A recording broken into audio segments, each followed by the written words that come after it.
Hello বন্ধুরা, good morning. আবার চলে এলাম একটা নতুন ভিডিও নিয়ে। তোমরা সবাই কেমন আছো? ভিডিওটা করতে একটু আপলোড হয়ে গেল। সেদিন ছিল গণেশ পুজো। মার্কেটে গিয়ে গণেশ ঠাকুর কিনে নিয়ে এসেছিলাম। তো আসার পরে তোমরা দেখতেই পাচ্ছ সব কিছু কিনে নিয়ে এসেছিলাম, ফুল ফল। এখানকার ফুলগুলো খুবই তাজা থাকে, কারণ তোমরা দেখতেই পাচ্ছ এখানকার বেল ফুলগুলো একদম সদ্য মনে হচ্ছে গাছ থেকে পেরে আনা হয়েছে। ফল থেকে শুরু করে সব রকমই ছিল। তারপর বাবা সব কিছু কাটাকুটি শুরু করে দিয়েছিল। ঠাকুরগুলোকেও আমি মুছে টুছে একটু সাজিয়ে নিয়েছিলাম। তো আজকে একটু সাজানোর দিন। তোমরা দেখতেই পাচ্ছ গণেশ ঠাকুরটাকে আমি পছন্দ করেছিলাম। তোমরা বলো গণেশ ঠাকুরটাকে কেমন দেখতে লাগছে। তোমরা দেখো গণেশ ঠাকুরটাকে সব কিছু সাজিয়েছিলাম।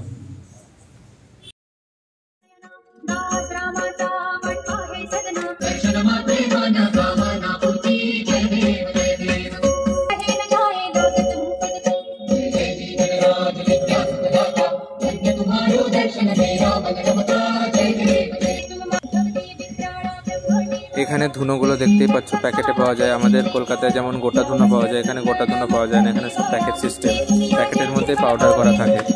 একটু বেশ সুন্দর গন্ধ থাকে আর অনেকটা বেশ ধুনো হয়ে যায়। তোমরা দেখতেই পাচ্ছ। তারপর আরতি করা হচ্ছিল ঠাকুরকে, বাবা করছিল। গণেশটার মুখটা দেখে খুব হাসি খুশি মনে হচ্ছিল।